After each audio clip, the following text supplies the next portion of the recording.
साधु शरण पांडे, सहायक अध्यापक, नेहरू इंटर कॉलेज मनसा छापर कुशीनगर, उत्तर प्रदेश सरकार के द्वारा माननीय शिक्षा मंत्री डॉक्टर दिनेश शर्मा जी द्वारा पूरे उत्तर प्रदेश में कोरोना की महामारी को देखते हुए छात्रों का जो शैक्षिक माहौल है, पठन पाठन का कार्य है, वो इस समय ठप है। इस स्थिति में उन्होंने दिशा निर्देश दिया है कि छात्रों को ऑनलाइन पठन पाठन का कार्य कराया जाए। इसी के क्रम में आज मैं भूगोल विषय पर अपने कक्षा के छात्रों को भूगोल विषय के अध्ययन के संबंध में कुछ मैं उनको बताना चाहता हूं। प्रिय छात्रों, आप धैर्य का परिचय दीजिएगा। जैसा कि हम सभी लोग जानते हैं, कोरोना की इस महामारी में आपकी पढ़ाई लिखाई बाधित है। इसके लिए हमारे प्रबंधक जी बराबर हम लोगों को हौसला अफजाई कर रहे हैं कि अपने छात्रों को आप ऑनलाइन के माध्यम से आप लोग पठन पाठन का कार्य करते रहें। इसी क्रम में आज आपको हम बताना चाहते हैं भूगोल विषय के अध्ययन के रूप में। सबसे पहले हम भूगोल का अर्थ आपको स्पष्ट कर देना चाहते हैं। सरल भाषा में कहें तो भूगोल का अर्थ पृथ्वी और उससे संबंधित स्थितियों का वर्णन है। ये पीछे भी आपको इसको एक बार हम बताए हैं क्लास में, आज फिर आपको दोहरा रहे हैं। भूगोल शब्द का प्रयोग सबसे पहले इरेस्टोस्थनीज नामक ग्रीक वैज्ञानिक ने किया था। आज भूगोल के इस परिचर्चा में हम भारत के भूगोल को समझेंगे।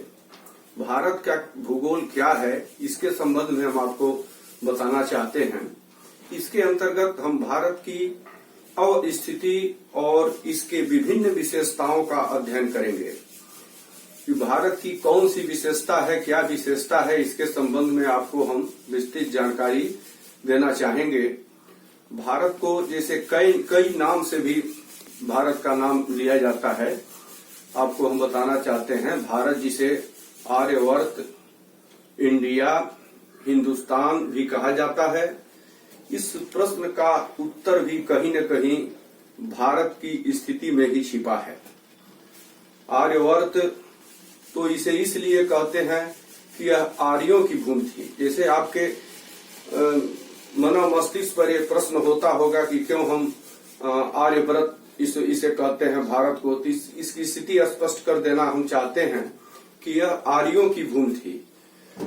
ईरानियों द्वारा सिंधु नदी के तटीय निवासियों को हिंदू कहा गया तथा संबद्ध भूभाग को हिंदुस्तान कहा गया। यह आप क्लियर हो गए कि क्यों इसको आर्यव्रत कहा गया, क्यों इसे इंडस कहा गया, जो बाद में इंडिया हो गया। भारतीय संविधान में आर्टिकल 1 में यह कहा गया कि India that is Bharat shall be the union of state.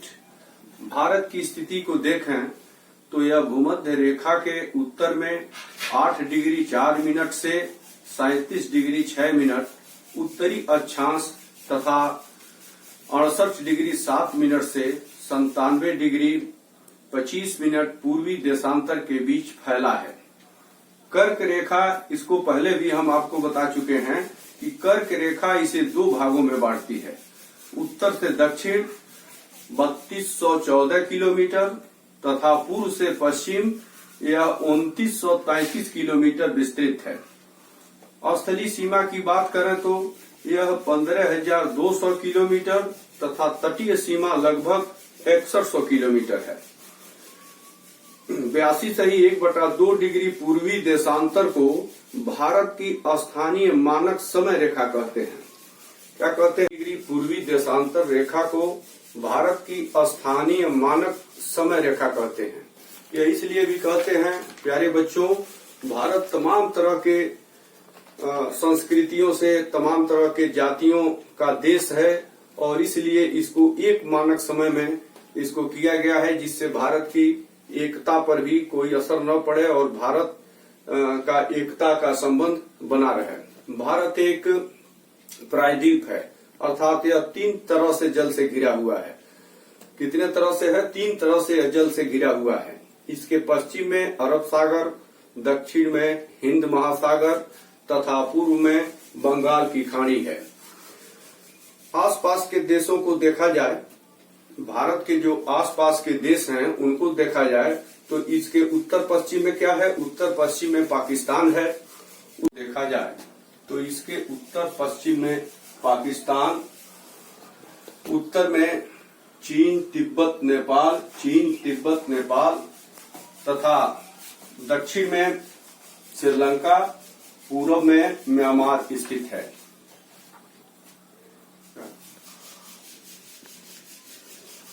Hind महासागर में इसकी स्थिति ही समस्त विश्व में महत्वपूर्ण बनाती है।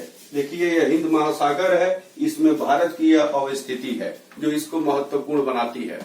भारत के पास विस्तृत सामुद्रिक क्षेत्र तथा सामरिक रूप से भी भारत अत्यंत महत्वपूर्ण स्थान रखता है। पूरे विश्व में आपसे बता दें, सामरिक दृष्टिकोण से भी भारत का एक महत्वपूर्ण स्थान है।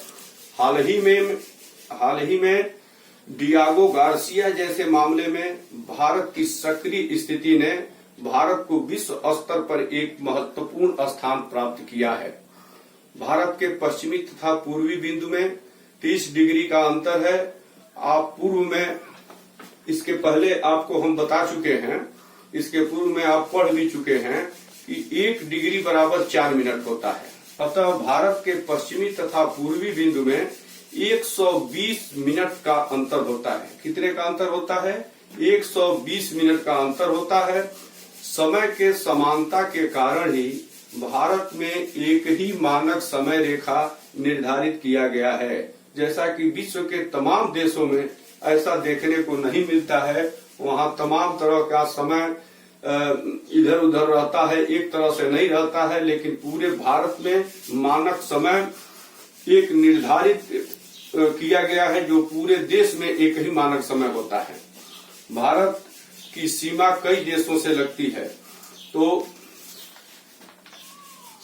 भारत की सीमा कई देशों से लगती है, तो भावी विवाद से बचने के लिए एक काल्पनिक रेखा स्वीकार किया है। जैसे भारत पाक के बीच में रेड क्लिप रेखा है। कौन सी रेखा है? भारत पाक के बीच में रेड क्लिप रेखा है। भारत चीन के बीच में मैकमोहन रेखा है और भारत अफगानिस्तान के मध्य डूरंड रेखा अविकल्पित है और वहीं पे श्रीलंका को पाक जलडमरू जलसंधि अलग करती है। ऊपर आपने, प्यारे बच्चों, ऊपर आपने 2 शब्द सुने। कौन कौन सा शब्द? एक शब्द था खाड़ी, जो कि बंगाल की खाड़ी से तात्पर्य था। दूसरा शब्द था जल संधि। दोनों में क्या अंतर है, इस अंतर को हम स्पष्ट करना चाहते हैं। दोनों में कौन कौन सा शब्द है? एक खाड़ी है और एक जल संधि है। दोनों में अंतर हम स्पष्ट कर देना चाहते हैं। सबसे पहले खाड़ी के तरफ हम आपका ध्यान चाहते हैं। आप खाड़ी को समझिए। खाड़ी क्या है? यह है 3 ओर से स्थल से घिरा हुआ जल का भाग खाड़ी कहलाता है। क्या है? 3 ओर से स्थल से घिरा हुआ जल का भाग खाड़ी कहलाता है। अब आप आएंगे जल संधि। जल संधि किसे कहते हैं? तो 2 बड़ी जल राशियों को जोड़ने वाले जलीय सकरे भाग को जल संधि कहते हैं। क्या कहते हैं? एक बार और इसको सुन लें। 2 बड़ी जल राशियों को जोड़ने वाले जलीय सकरे भाग को जल संधि कहते हैं। जैसे मलक्का जल संधि, पाक जल संधि। यह आज आपको भूगोल के विषय में हम आपको यह जानकारी दिए हैं और आपको प्यारे बच्चों परेशान होने की जरूरत नहीं है। इस कोरोना महामारी में हम लोग आपको समय समय से आप सबको मार्गदर्शन हम देते रहेंगे।